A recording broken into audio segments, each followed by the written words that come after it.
খুনি ধর্ষণকারীরা যদি অপরাধী হয়, যদি এদের শাস্তি চাই, আর এই মামলা যারা গায়েব করেছে, কেসটা যারা হালকা করেছে, তারাও সমানভাবে অপরাধী। এদের বিরুদ্ধে উচ্চ পর্যায়ের তদন্ত হওয়া উচিত, এদেরকেও শাস্তি দেওয়া উচিত।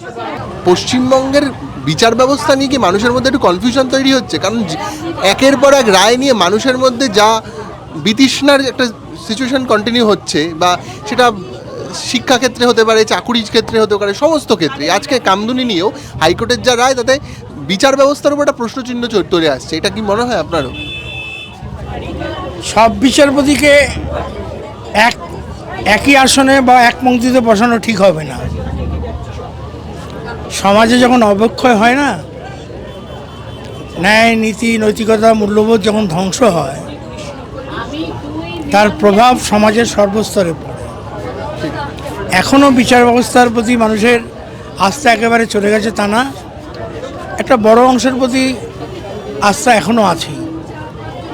এই যে মামলার রায়টা কি কোথাও বিচার ব্যবস্থার প্রতি প্রশ্নচিহ্ন নাকি প্রশাসন? না না, বিচার ব্যবস্থার থেকেও দায়ী কে? যারা খুন করেছে, ধর্ষণ করেছে, তারা অপরাধী। কিন্তু এই কেসটা সিআইডির হাতে মুখ্যমন্ত্রী দিয়েছেন। এর আইও আছে, ইনভেস্টিগেশন অফিসার আছে, অনেক পদস্থ অফিসার আছে, ফরেন্সিক ডিপার্টমেন্ট আছে, পাবলিক প্রসিকিউটর আছে, স্বরাষ্ট্র দপ্তরের অধীন এই যে সমস্ত ধরনের কর্মচারী আছে। কেসের তথ্য প্রমাণ, সাক্ষ্য, এভিডেন্স, সেগুলো উপস্থাপনার দায়িত্ব এদের। তার উপর দাঁড়িয়ে বিচারপতিরা বিচার করে। রাজ্যের অন্যান্য মামলা কিন্তু এইখানেই হলো ফ্যালাসি। এই তদন্ত করার দায়িত্বে যারা ছিলেন, তারা কেসটাকে হালকা করেছে, লঘু করেছে, এবং যারা এতে খালাস পায় সাহায্য করেছে। খুনি ধর্ষণকারীরা যদি অপরাধী হয়, যদি এদের শাস্তি চাই, আর এই মামলা যারা গায়েব করেছে, কেসটা যারা হালকা করেছে, তারাও সমানভাবে অপরাধী। এদের বিরুদ্ধে উচ্চ পর্যায়ের তদন্ত হওয়া উচিত, এদেরকেও শাস্তি দেওয়া উচিত।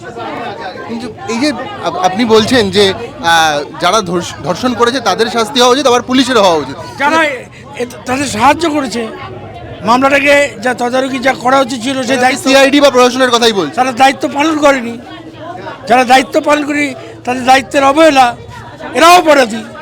আপনার মনে হয় সাধারণ মানুষ এই ধরনের বিচার কখনো পাবে বলে? আমাদের মতো দেশে, যেই দেশে মামলা দিনের পর দিন চলতে থাকে, একটা ধর্ষণের মামলা 10 বছর পর তার মামলার রায় বেরিয়েছে, সেই রায়ও বাড়ির লোককে একটা, দিল্লি বলো রাজ্য বলো, সমস্ত তদন্তকারী সংস্থাগুলো যেভাবে চলছে, সেগুলো স্বাধীন সক্রিয়তা বজায় রেখে চলছে বলে সাধারণ মানুষের ধারণা এবং সন্দেহ প্রকট হচ্ছে। মানুষ ভরসা হারাচ্ছে। মানে আইন ব্যবস্থার ওপর বা প্রশাসনের ওপর একটা যে সরকারি চাপ, সেটা বাড়ছে। এটা মানুষের গণ আন্দোলনের চাপে বাধ্য হবে এরা। ভারতবর্ষের সংবিধান, আইন কানুন সঠিকভাবে যাতে প্রয়োগ হয়, মানুষকে রাস্তায় নামতে হবে।